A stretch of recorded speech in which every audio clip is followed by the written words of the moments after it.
Alarma en Caracas. Jorge Rodríguez destapa presunto complot contra Embajada de Estados Unidos. Operación secreta. La Casa Blanca endurece su ofensiva antinarcóticos sin dar detalles. Casado en Chicago. ICE atrapa a otro cabecilla del Tren de Aragua. Hola amigos de Impacto Venezuela, soy Yasmín Velasco y hoy 6 de octubre. Estas son las noticias más destacadas del día en nuestro noticiero estelar. El jefe de los procesos de diálogo y paz de Venezuela, Jorge Rodríguez, denunció una supuesta operación de falsa bandera preparada por sectores de la derecha que buscaría colocar explosivos en la Embajada de Estados Unidos en Caracas. Aseguró que el gobierno venezolano ya notificó la amenaza a Washington y a una embajada europea. Juliana Palmar con el reporte.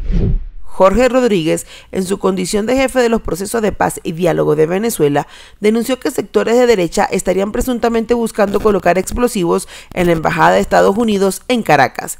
Dijo que la denuncia fue comunicada por 3 vías distintas al gobierno de Washington, advirtiendo sobre la gravedad de la presunta amenaza. Según el funcionario, el plan sería ejecutado por grupos extremistas con el objetivo de generar un falso ataque y culpar al gobierno venezolano. En mi condición de jefe de diálogo y paz de Venezuela, quiero anunciar que por 3 vías distintas hemos advertido al gobierno de Estados Unidos de una grave amenaza. Mediante una operación de falsa bandera preparada por sectores extremistas de la derecha local, se intentan colocar explosivos letales en la Embajada de Estados Unidos en Venezuela. El jefe del diálogo y paz aseguró que el Ejecutivo reforzó la seguridad en la sede diplomática norteamericana y reiteró que Venezuela respeta y protege las misiones extranjeras acreditadas en el país. Con toda esta situación es una justificación para ellos estar cerca de la embajada, mantener todo ese espacio pues de alguna manera militarizado, restringido con sus cuerpos también policiales y con lo que ellos llaman sus cuerpos de especialistas, en este caso la DIGESIN y el SEBIN, ¿no? La Dirección General de Contrainteligencia Militar y lo que llaman el Servicio Bolivariano de Inteligencia. Por su parte, Diosdado Cabello desde su programa Con el Mazo Dando ha insinuado en reiteradas oportunidades que la dirigente opositora María Corina Machado estaría en la Embajada de Estados Unidos en Caracas, resguardada por el gobierno de Washington. Esto tiene mucho que ver con el desespero de sectores extremistas aquí en Venezuela. Ese sector extremista que según las encuestas queda reducido entre un 3 y un 7%. En el escenario positivo de ellos, un 7%. Muy reducido, pero muy desesperado, acostumbrado a manipular, acostumbrado a hacer daño a cualquier persona con el fin de lograr sus objetivos. Cabello calificó la denuncia de Jorge Rodríguez como una muestra del plan desesperado de la oposición, a la que acusó de promover la violencia y la desestabilización. Además aseguró que se trata de asesinos y asesinas que estarían dispuestos a todo con tal de alterar la paz del país. Para Impacto Venezuela, Juliana Palmar. La Casa Blanca evitó ofrecer detalles sobre la activación de una fase 2 de su operación militar en el Caribe, pero dejó claro que la estrategia contra el narcotráfico y Nicolás Maduro avanza sin retrocesos. Washington ya mantiene 8 buques desplegados y una política de cerco financiero y logístico que asfixia las rutas del chavismo. Jalín Naín nos cuenta. En el gobierno estadounidense se rumora una segunda fase en contra del narcotráfico en el Caribe, aunque sin detalles. Estados Unidos insiste en que su postura es firme y no negociable frente al narcotráfico y las redes criminales vinculadas al poder en Venezuela. La operación naval, reforzada en las últimas semanas, busca interceptar cargamentos ilegales y limitar la influencia del llamado Cartel de los Soles, pero la portavoz de la Casa Blanca se guardó todo el contenido para la acción y evitó prevenir al chavismo. El presidente ha tomado medidas muy enérgicas para ponerle fin al tráfico de drogas ilegales a nuestro país por parte del régimen ilegítimo de Maduro. Fuentes de seguridad aseguran que la fase 2 contemplaría acciones coordinadas con países aliados del Caribe y Centroamérica, además de un monitoreo permanente sobre las costas venezolanas. El cerco marítimo, afirman, tiene un claro componente de presión política sobre Miraflores. No voy a discutir opciones que esté sopesando el presidente y su equipo, pero hemos sido claros y transparentes en la posición del Ejecutivo sobre la ilegitimidad del régimen de Maduro. Mientras la Casa Blanca afina sus movimientos, el chavismo insiste en acusar a Estados Unidos de provocación imperial y responde con ejercicios militares en el Caribe. Sin embargo, la maniobra parece más un gesto de supervivencia que de fuerza. Rusia asoma como su principal respaldo diplomático, mientras Colombia rechaza los ataques y advierte que cualquier error de cálculo podría desatar una crisis regional. Entre el cerco y la desconfianza, el chavismo se queda sin margen ni aliados sólidos para sostener su narrativa de poder. Ahora pasamos a revisar los comentarios que nos dejan sobre la pregunta del día de hoy. El anuncio de la fase 2 de Estados Unidos identifica a Venezuela como el origen de la ruta marítima de drogas que Washington quiere cortar de raíz mediante una operación militar inédita. Pero ¿tú qué crees? ¿Trump busca atrapar a Maduro o la hegemonía total? Lo que hace Trump es excelente. Queremos un mundo tranquilo, sin drogas. Estados Unidos tiene la confianza y respeto de la mayoría del pueblo venezolano para hacer lo que crea conveniente. Sabemos que todo está dentro de la legalidad, moral y buenas costumbres. La hegemonía total. Debería haber más naciones implicadas. Creo que podría ser un deber moral. Colombia confirma negociaciones diplomáticas con Venezuela para lograr la liberación de al menos 40 ciudadanos detenidos sin garantías judiciales. La Cancillería asegura que se trata de una gestión humanitaria urgente en medio de denuncias por detenciones arbitrarias y procesos irregulares. Los detalles los tiene Catherine García. La Cancillería colombiana reveló que mantiene conversaciones diplomáticas con la administración de Nicolás Maduro para lograr la liberación de al menos 40 colombianos privados de libertad en Venezuela. Según la canciller encargada, Rosa Villavicencio, aseguró que el Estado colombiano busca una solución humanitaria urgente para la situación. Por supuesto que nosotros estamos también en este caso de detenciones arbitrarias trabajando para que puedan ser liberadas estas familias, estas personas que están detenidas en Venezuela. Es de recordar que el gobierno de Gustavo Petro ha reiterado su postura crítica frente al proceso electoral en Venezuela, calificándolo como ilegítimo. Sin embargo, Villavicencio aclaró que las negociaciones se realizan bajo principios de respeto al derecho internacional y los derechos humanos. Hemos tenido recientemente una reunión con todos los familiares y nos comprometemos a hacer todas las acciones que en derecho internacional humanitario haya que hacer para que puedan tener un debido proceso.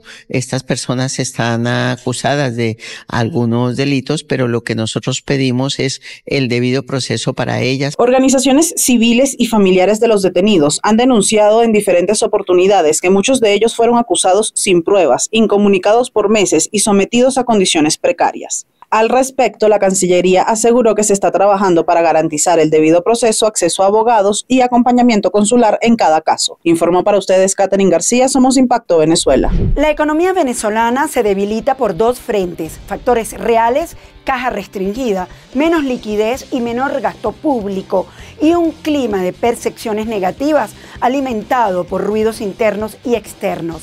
Resultado: presión devaluatoria, brecha cambiaria más amplia y una inflación que sigue acelerándose. Quique Frías nos tiene los detalles de esta información. Con el bolsillo en retroceso, la economía entra en un círculo vicioso. Menos flujo de caja y gasto público apagan la actividad. La desconfianza acelera la dolarización y el tipo de cambio.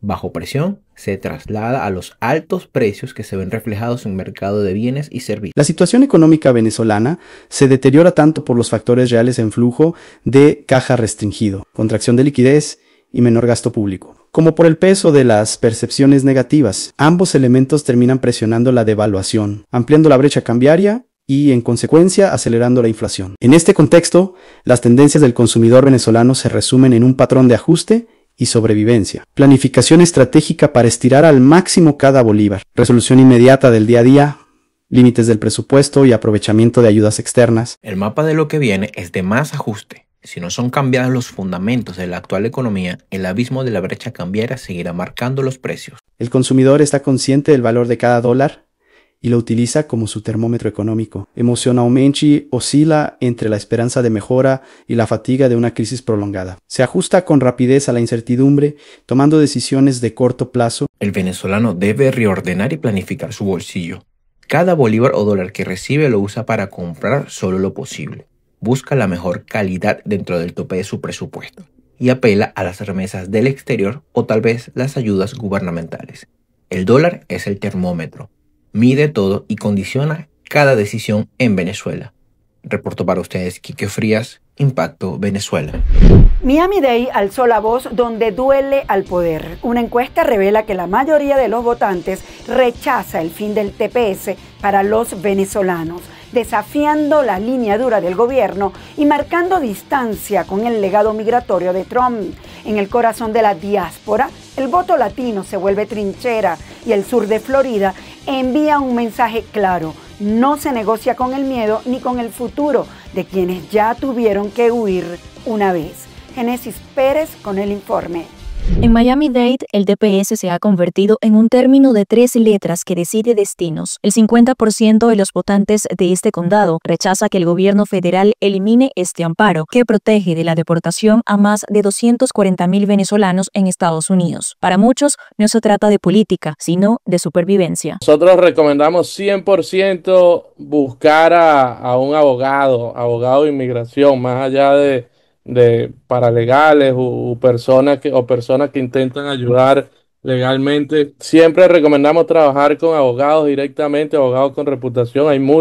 Hay forma de verificarlos en las páginas de cada estado donde residen las personas, para evitar cualquier estafa. La medida, que mantiene en vilo a miles de familias, fue reabierta por la secretaria de Seguridad Nacional, Kristi Noem. Mientras tanto, el reloj corre y con él crece la incertidumbre y el negocio alrededor del miedo. En los pasillos del Doral y Weston abundan las promesas de extensiones express, abogados que ofrecen seguridad migratoria garantizada y gestores que cobran hasta $1,000 por trámites que, en teoría, deberían ser gratuitos o directos. El TPS se ha convertido en un mercado informal de esperanza, donde cada prórroga genera ganancias y cada amenaza de cancelación alimenta el negocio del papeleo. Esa economía paralela entre la legalidad y la desesperación expone una verdad incómoda.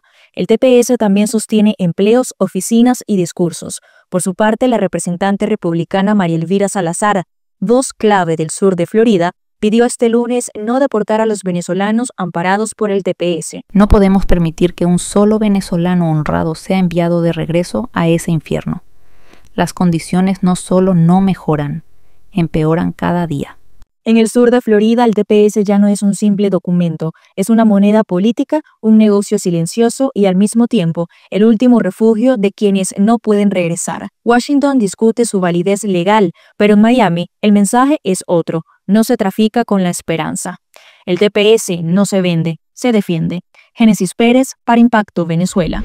En la frontera norte de Brasil, detrás de los pasos ilegales y los sellos falsos, operaba una red que convirtió la desesperación de cientos de venezolanos en un negocio millonario. La Fiscalía brasileña acaba de denunciar a 10 personas acusadas de facilitar el ingreso regular de más de 400 migrantes entre 2021 y 2024. María José Prado nos tiene el informe. En Brasil, la Fiscalía Federal destapó una red internacional dedicada al ingreso ilegal de migrantes venezolanos. 10 personas fueron denunciadas por facilitar el cruce irregular de al menos 400 personas entre 2021 y 2024. Según el Ministerio Público, el grupo operaba desde el municipio fronterizo de Pacaraima, en Roraima, sobornando a funcionarios subcontratados y manipulando el sistema de control migratorio, con sellos robados y documentos sanitarios falsos. Simulaban entradas legales mientras los migrantes cruzaban por caminos clandestinos. Estas redes ponen en riesgo tanto la seguridad nacional como la vida de los propios migrantes. En el caso de los venezolanos que huyen por necesidad, terminan siendo víctimas de estas organizaciones que lucran con su desesperación, tanto en territorio venezolano como en tránsito hacia el territorio brasileño. Son estos los migrantes explotados, endeudados y expuestos a situaciones de violencia o trata de personas. En lugar de protección, encuentran más vulnerabilidad. Eso erosiona la credibilidad de los programas humanitarios y del propio Estado brasileño. Los migrantes pagaban cerca de $1.000 por el paquete completo, documentos falsos, alojamiento y sobornos a las autoridades. Detrás de la operación estaría un ciudadano sirio detenido en Francia, señalado como el cabecilla de la organización. Las otras 9 personas brasileñas y venezolanas enfrentan cargos por pertenecer a organización criminal, corrupción y promoción de migración ilegal. Brasil y Venezuela deben actuar en 2 frentes: fortalecer la cooperación policial y al mismo tiempo ampliar las vías legales y seguras para el ingreso de migrantes. Mientras exista desesperación, habrá coyotes, como se le acostumbra a llamar acá en Brasil. Se necesita transparencia en el sistema de registro, control real sobre los funcionarios y acuerdos binacionales para compartir datos y frenar la corrupción. Pero lo esencial no es tratar al migrante como delincuente, sino como víctima de un sistema que le cerró todas las puertas. En medio del deterioro político y económico de Venezuela, ciudadanos de ese país ya son la mayor comunidad migrante en Brasil, superando los 270.000 residentes frente a los apenas 2.900 que había en 2010. Un reflejo más del drama migratorio regional y de las redes que lucran con la desesperación de quienes buscan una nueva vida. Revisemos lo que es noticia en materia internacional según lo que destacan portales en la web. Comenzamos con Impacto Venezuela, que titula lo siguiente: cae otro integrante del Tren de Aragua. El ICE lo detuvo en una redada en Chicago.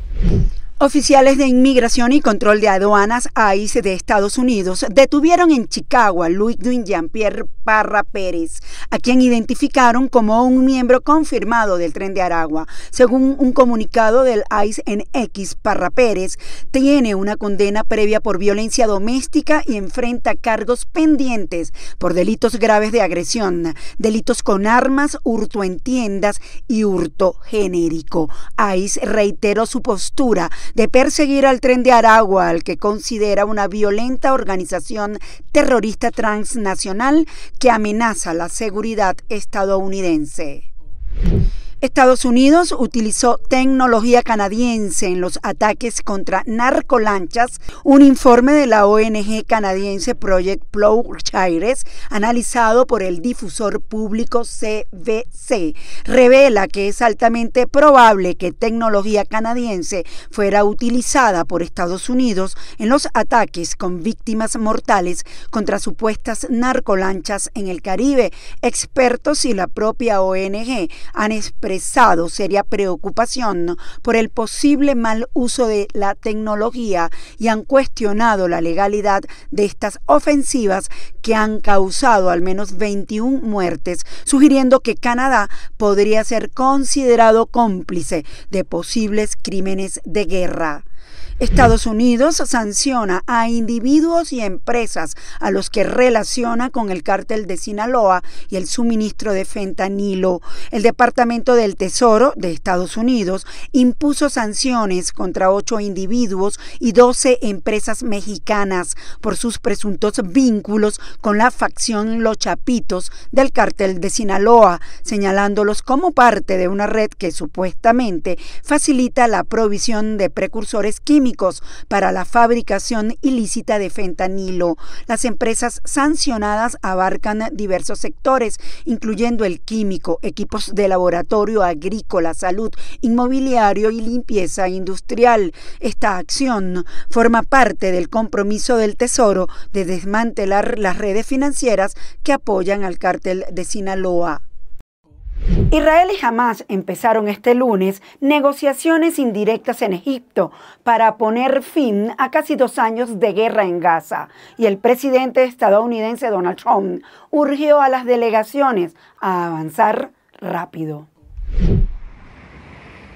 Todas las miradas del mundo estaban puestas el lunes en Egipto, donde empezaron negociaciones indirectas para intentar poner fin a casi 2 años de guerra en Gaza. Una fuente aeroportuaria anunció la llegada de las 2 delegaciones a la ciudad de Sharm el-Sheikh, en la costa egipcia, y según la cadena Al Qahira News, vinculada a los servicios de inteligencia egipcios, ya estaban hablando para preparar las condiciones previas para la liberación de detenidos y prisioneros.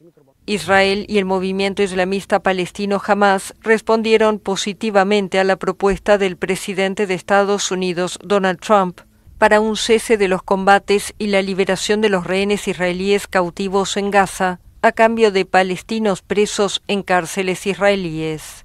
Las conversaciones indirectas en Sharm el-Sheikh buscan cerrar los detalles sobre el plan, a pocos días que se cumplan 2 años del inicio del conflicto, que estalló tras el ataque sin precedentes de Hamas en territorio israelí el 7 de octubre de 2023.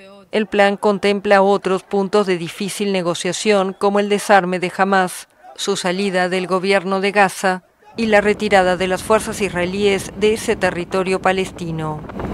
Amigos, gracias por acompañarnos en este recorrido informativo. Nos vemos mañana en una nueva emisión estelar de Impacto Venezuela. Y como siempre les recuerdo, seguirnos en nuestras redes sociales y canal de YouTube.